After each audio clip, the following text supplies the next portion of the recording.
Hello, and thank you for joining us for another episode of That Solo Life, the podcast. Should I start over? We'll start over take two. Okay. Hi, Sam, our editor. Sorry about that. You can start over. This is the beauty of live YouTubeism. All right. Hello, and thank you for joining us for another episode of That Solo Life, the podcast for PR pros and marketers who work for themselves. I am one of those people. My name is Michelle Kane, and I am with Voice Matters.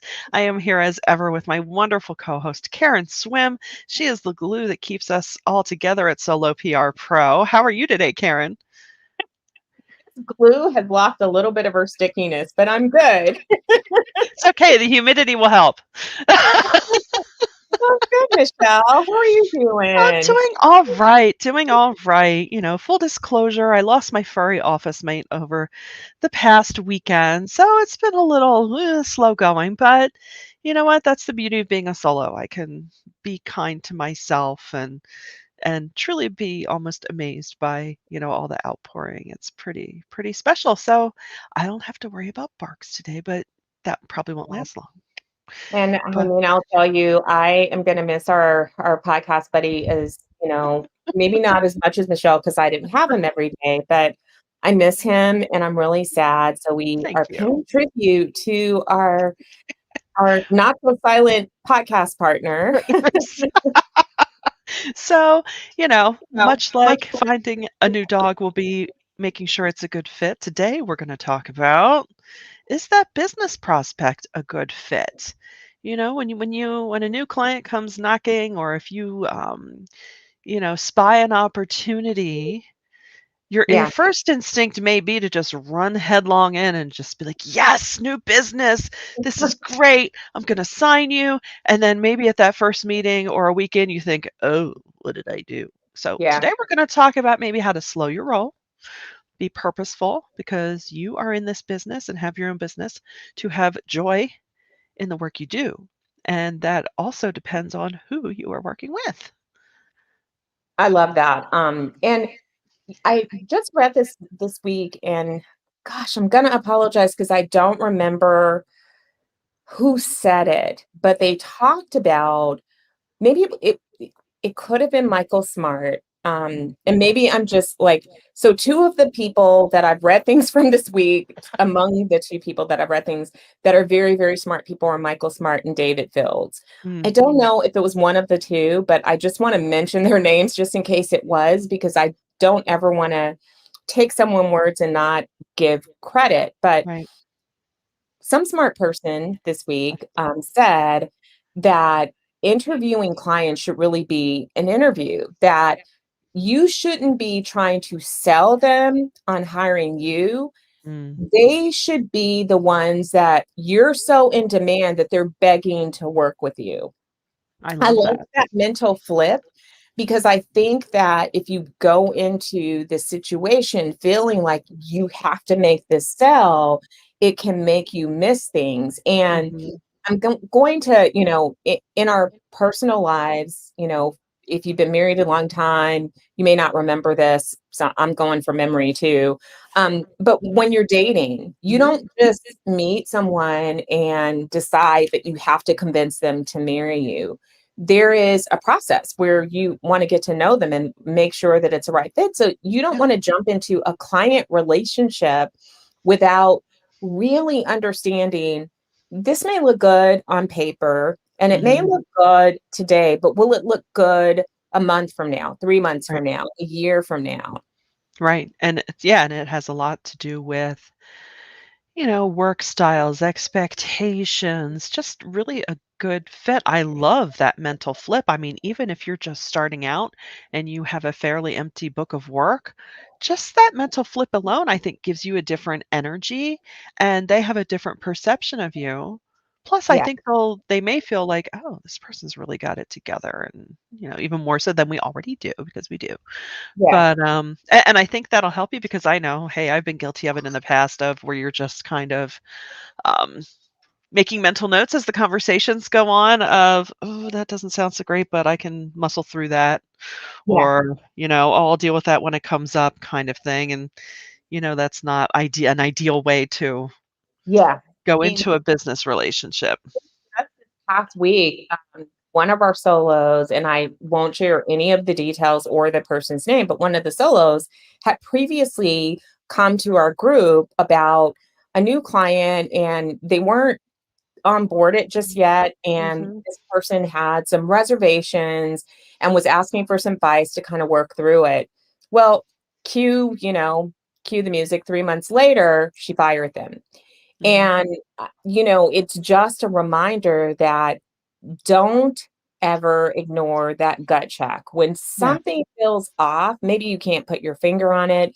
Maybe it's chemistry. And for me, I don't want to work with people that I don't like Right. because that's not going to, I want the Ugh. work to not only be good, but by golly, I want to have a good time doing it. And Yeah. there's enough business that I don't have to hold my nose and take somebody just to stash cash. Yeah. I'd rather not work like that. I'd rather work with people that, you know, are we're going to be a good fit and we're going to Right. mesh and we're going to get on well. I think Right. it makes it harder to get things done if you don't like the person. So Mhm. um, trust your gut. If there's Mhm. something that's just, and maybe, sometimes it's just like that feeling that's like, I don't know what it is, but something's not right. Investigate it. If you feel more comfortable doing that, investigate it, validate it, get to the bottom of it, sit with it for a moment and think through like, was it something they said? Was it something that I felt? Why did I get this particular feeling? And check it out. Mhm. Um, and I mean, we have a whole list of things that we'll share with you about questions that you can ask, but I think our gut instinct, we might tend to dismiss it, and it can be one of the most important things that we bring to that business development table. Yeah. And just, remember that, yeah, if you don't like who you're working with or if the way they work is just crazy making, not only is that going to affect your work for them, it's going to bleed into all of your other work. You're going to start to dread doing any of your work because you're like, oh, I have to deal with that today. Ugh. Or that person, or I can't believe they, sent me a text at 4 a.m. or, something out of this world. You know, and it's interesting because to flip that around a little bit, sometimes you hear things about a business in an area and you're like, oh, that sounds like bad news. I'll stay away from them. And I had a conversation with an owner in the past few years, and they were actually quite lovely. And hearing their side of things, I thought, oh, what's the problem here? If people only knew blah blah blah blah blah, and but all the more reason to ask the right questions, give it time. Depending on the type of work you're doing, I know in our world, we do a lot of content marketing. I know that's what I do a lot of with my clients, where a great way for find a way. Let's say if you're on the fence, if you're not sure, you're thinking, this could be okay, but I'm not sure. And likewise, they not be, might be sure about you. In the content marketing world, you just say, okay, you know what? I'll get you set up with a plan, with a strategy, and you can decide whether or not at the end of this, we can decide whether or not we want to keep this going. Because that's a great way. It's not necessarily a trial. You're still delivering solid work product, but it gives both Yeah. of you an out. Yeah. And I mean, Chip brought up a great point, Yes, you is did. test it. Test the relationship. And I mean, that's a good Yeah. start for anybody. So um in in my business, we sometimes will do like a 3-month project. Like Yeah. let's start with a project. Let's do a 3-month project. And it has a super tight scope that with clearly articulated deliverables and goals. And that gives us an opportunity to kind of work through the relationship and Yeah. see if it really is a good fit for long-term strategy. Right.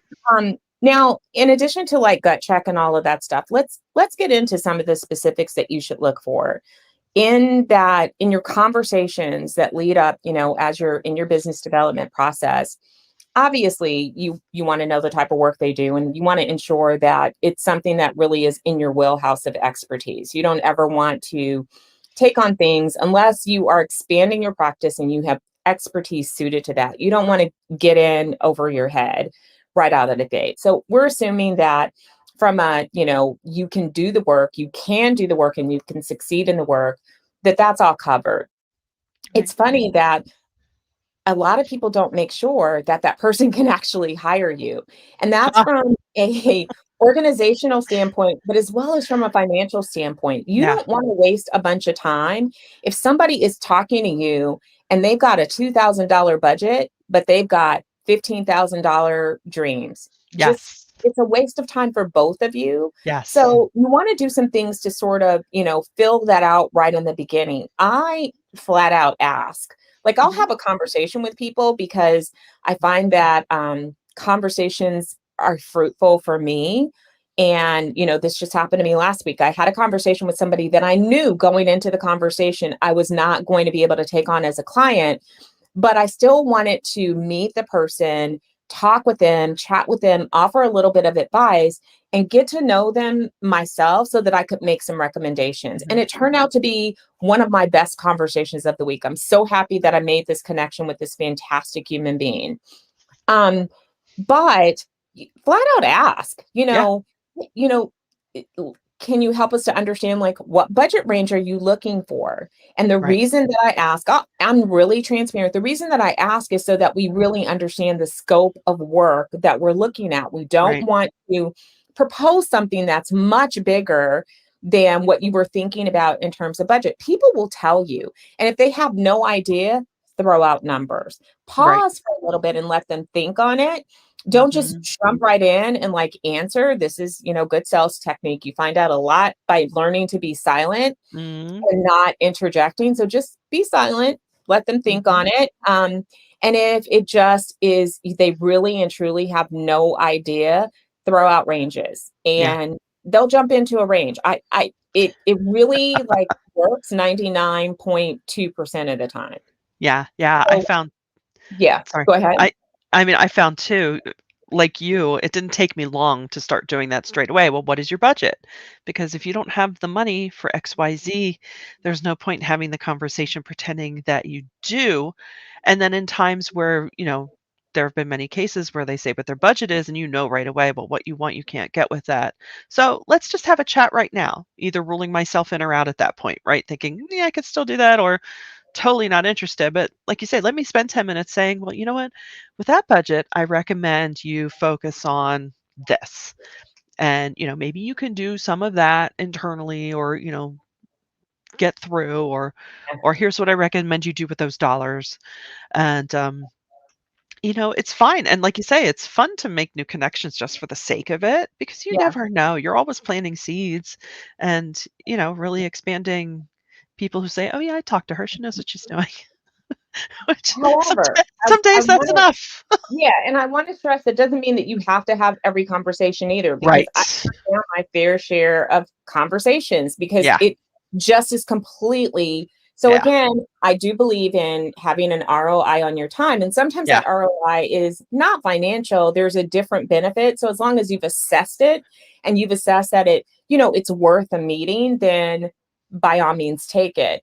I Yeah. love what Chip says about listening more than talking. When I worked in sales, one of the first lessons I learned is that we have two ears and one mouth for a reason, that you should always listen twice as much as you talk. And I completely agree with that. Because again, if you allow breathing space, Yeah. people will tell you what you need to know. They'll reveal so much information. And then you really understand how to position yourself. But here's the key too. We started out by saying that you should not be trying to sell yourself. You guys are awesome at your jobs. Mm. You are. You started a business because you are Yep. an expert in your craft. You That's right. started a business because you knew that you could do it. You don't need them. They need you. So the client is trying to sell you. So that's why I have no qualms about like, I don't need your work. And even if I didn't have a single client on the book, I'm not needy. I don't need your work. You, Yeah. I'm Again, sorry, you can't afford me. And right. no, I mean, not in an arrogant way, of course, but No, but I'm and being usually silly today. But honestly, like you're not trying to force yourself upon them, I guess is what I'm saying. You're right. not trying to force anything. They Right. came to you because you have something of value that's a need for them. And Yeah. so that puts you in a position of being able to look at this from a business perspective and assess whether or not it's the right fit for you. And you don't have to take lower than budget. You don't have to accept work that you feel iffy about. You really honestly don't. I want to Yeah. just, I wish I could make you all signs like, please don't do this to yourself. Do not undervalue yourself. Do not Stickers. undercharge. You are worth it. You are great at your job. I promise you are. We need selfie frames. Solo PR Pro selfie frames. Yeah. Develop that. No, it Or is you have to do interesting. that for us. And I found too, if it is a client, who or a prospect who has a very limited budget with high expectations, they're also going to be the ones that tend to drive you nuts with every little thing. Like, Yeah. what is that? Wow, what is that? Just, Yeah. relax because I am the professional. Let's just chill out. So, and I love what you say. It brings me back to something that's kind of become my sort of personal mission statement in my work is I just want to do good work with good people. That's it. Yeah. Good work with good people at the end of the day. And, if you use that as your guide, that does kind of help you say, well, I'm not just going to take any old thing that comes to my doorstep, or I'm not going to chase after things that maybe aren't a good fit for me. And, I think you know yourself well enough. I know recently an opportunity came to the top in my region and a couple of people were like, "Oh, aren't you going to go for that?" I thought, No. You know, 5 years ago, maybe, yeah, I would have been so all over that, but I'm kind of past that kind of thing now, and no, and knowing, sometimes knowing yourself Yeah. and where your points of just disinterest might kick in, just because you can doesn't mean you should, Yeah. align with certain work and certain projects. So, you So know let's talk a little bit about the question. So mm, we've talked about budget. You yeah. do need to have some idea that they can afford you. Chip and I are going to have a debate either here or on his show one day about budget, because that'll be a good discussion for us We'll to have to have. have him back. We haven't had him back in a while. Yeah. So on one of our two platforms, Chip, it's on. We're going to fight about budget. And we're going to make it fun because, I have a feeling that he and I really don't have a difference of opinion. We just have a difference in semantics Approach. and approach. Approach, perhaps. Yes, he's So, giving us some good okay, comments here in the YouTube, in our YouTube comments. yeah. So we are, you need to know about budget. You need to know about the organizational process. I think that's really important Yes. because Oy. that also plays into your own workflow. Yeah.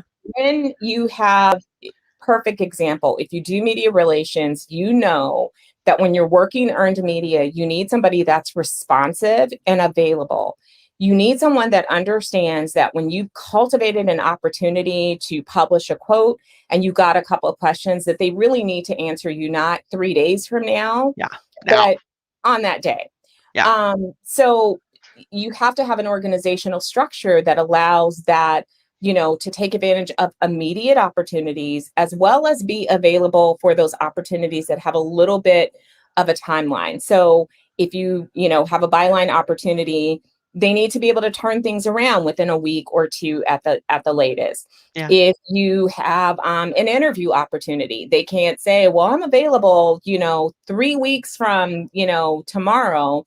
That's not going to work. So I think Right. that's important to get worked out. But then Agreed. also, even if you don't do earned media, that process of who is actually going to be, number one, your contact, who's going to be the person that is going to push things through the process. Well, you have to work through multiple layers to get things approved. Now, if that's your work style and that works for you, that's good. But if you're Right. somebody that is going to get frustrated by that, it's really important. So ask about the structure. Tell me about your systems and your processes and your workflow. You want to understand that. I think you want to understand cultural fit. Does the Totally. company's culture match your vision and values? Does it match how you like to work? Are you kind of a laid back person that really appreciates more conversational style and casual conversation, but this organization is super buttoned up and super corporate and not so personable, is that going to work for you? Mhm. Some people can flow in both and it's not a problem, but it's about being real with yourself about these are the people that you're going to work with, so you need to understand that. What about meeting styles? Are they going to want to meet with you every week? Do they want in-person meetings? Or if it's somebody that's in a different location, will they want you to fly in a few times a year? I mean, get all of that stuff out, in Yeah. the beginning. Yeah. And especially, not to keep pointing back to budget, but you have to work that into what you're gonna be charging. It's a different thing to have a weekly call or report to file versus travel. So yeah, I think at the outset of any relationship, I mean, you can't foresee all surprises, but you definitely wanna make sure that you're covering all these bases. So it's important to ask these questions and have these conversations at the outset. And, as we all know, it's not just what's in the conversation that communicates with this prospect, it's the fact that you are thinking enough to have it, that Yeah. communicates on a different level with them, that they hopefully will appreciate that, if you want this work, that is. If you don't, that's okay too. Yeah. I mean, I also like to ask, about the person, Mhm. tell me, about, I'd love to hear how you came to the company, what drew you to the Yeah, company. Ask about, what their goals are, because yeah, again, that gives you some insight into their personality. It gives you some insight into, if they might be thinking of moving into a different position, which means you would need to develop deep relationships in this organization. I mean, yeah, just ask. It also, for me, I honestly, I joke a lot, but I honestly am very people oriented and I put people first. So I really do prize people over the yeah, transaction. yeah, And even when people change jobs or the account comes to an end, my relationships with the people outlives that. And right, that's just been the story of my career, because that's yeah, meaningful to me, because at the end of my life it's not going to matter about a bunch of brands that I served, right, but it is going to matter if I, connected with people and made a difference for them and I showed up for them and had those human connections. So I really focus on that. But yeah, I think it's important. You're getting to know them and it gives you some mhm, insight into their personality. It will unlock how they like to work. yeah, Um, I think communication styles are something that, you need to find out about too. Are they somebody that's going to want to send a lot of emails? Are they mhm, going to want you on messaging apps? Are they somebody that's going to, are they, a work after hours type person? Some mhm, people have a lot of clients like that, but right from the beginning, when you sort of set those boundaries and you can sort of tease that out, you can talk about your work styles. Here's what we right, do. We like to optimize your time so we don't do a lot of meetings. We'd rather spend your budget on getting actual work done. Uh, yes, we don't exactly, work after hours unless there is, something that we're watching or monitoring or there's a crisis, obviously, but we will see everything in the morning and respond to it at that time. We're not available on weekends unless it's, of course, if it's right, a life-threatening emergency or something that really cannot wait, then you mhm, can always text us. I mean, and you can be very casual about that, even in the business development process, because you yeah, want them to understand you as yeah. well to make sure that you're the right team for them. That's true, because some may have an expectation of, "Oh, no, I want you to be on call," but I love doing that, setting those expectations and guardrails at that time, because it can feel casual. It won't feel like, "Well, I've signed you now, here are my rules," which can just communicate in a different way that's not so great, not so Yeah. conducive to building that relationship, which is so true. I've heard over the years and in many different arenas, not just what we do of, don't get too attached to the people, but my goodness, that's what we're here for. I mean, it's if I'm working for you and your marketing, then I am your champion. You know, it, so, if I see or hear something that it's beneficial for you to know, yeah, I'm going to tell you. Just made me sound like I'm spying on everyone. I'm not. That's not the point. But it's just like, hey, in other words, I have your back, Yeah. and and that does fall within our realm of, protecting your brand and promoting your company or product or campaign. it's knowing that, yeah, okay, when we sign that agreement or contract, I'm on team company. Yeah, I'm here with you. absolutely. And yeah, and like you say, it does come down to, okay, let's make sure we're gonna work well together because I might not be so Yeah. much if you make me crazy. I think it's also important to discuss why they're looking for a PR team. Mm, Like, yes. What yeah, do you think you want? like, what drove the need? So this Yeah, is super important. Number one, you want to find out if there's a current team in place and they're parting ways. I yeah, never disparage another PR agency ever, right, because right, in my 17 years, and many of you have many more of experience, more often than not, it's not the PR team, it's the client, it's the fit. And it's not to say that either person is bad, but something was right. miscommunicated, or it wasn't the right fit. Expectations were higher than normal, but these are things that you can learn. I'm always a little hesitant to come in when there's a team in place. Um, and, Yeah, and it's because we're loyal to one another. We're a community. And so I feel that. There have been times that, the team knew that they were parting ways, and, it was all above board. And I have really said, that makes me sad. It never feels good to yeah, see a colleague, um, lose an account. So I don't feel good about that. But you want to get to the reasons. So if they don't have a PR team and they're hiring you, and somehow, it all goes down and they're all nice, but then on day one of the kickoff, they're hitting you with this big thing that they want done in a week, that could be problematic. a little bit.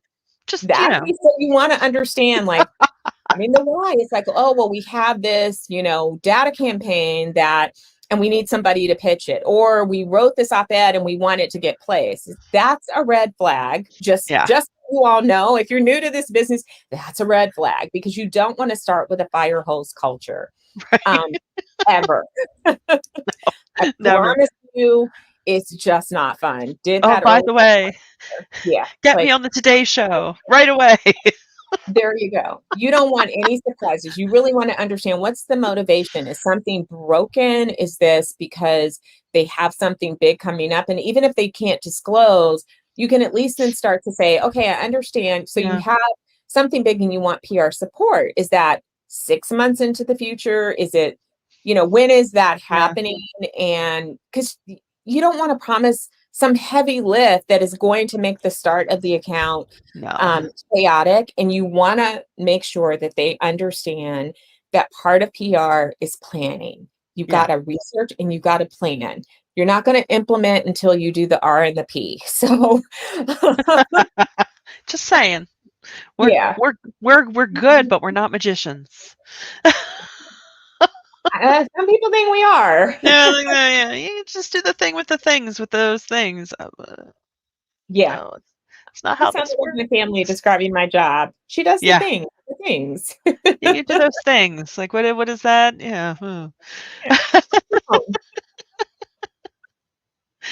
But no, it's just so important to make sure that you touch, all of these bases as you have a conversation with a prospect. And, you want to continue to love the work that you do, and you want to continue to be fulfilled by it and propelled by it. So, please don't think that you just have to take anything that comes along, or just pick something up just because. Y- it's just not, 9 times out of 10, it's just not going to end well. And it's mostly about you. We care about our solos out there, and our agency owners. We want to see everyone succeed. I'm with Karen. I believe a rising tide lifts all boats. There's enough to go around, and we have to help each other with the profession, so that, as a profession, that we are appreciated in the way that should be, or that we're viewed in a way that should be in a positive light.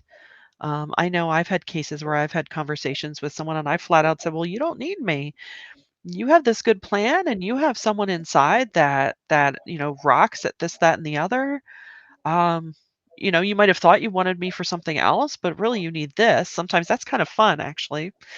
Doesn't put anything in your bank account, puts things in your Goodwill account though, so that's okay.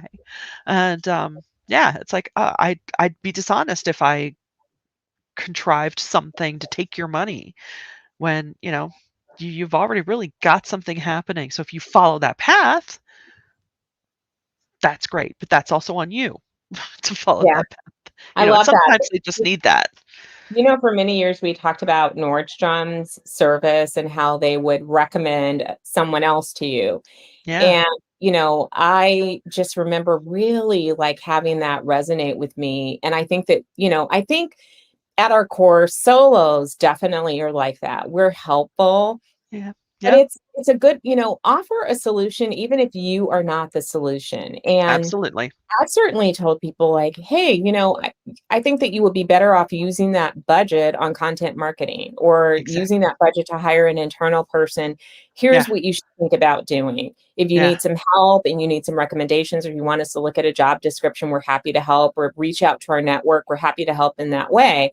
yeah, That's a good feeling, and as Michelle said, it doesn't put money in your bank account immediately, but what it does do is it affirms your integrity and your reputation as a solo PR pro and someone who truly does look out for the interest of the people you serve. yeah, And I think that that's equally as important. It's not always about, again, bringing in the business, it's about doing the right thing.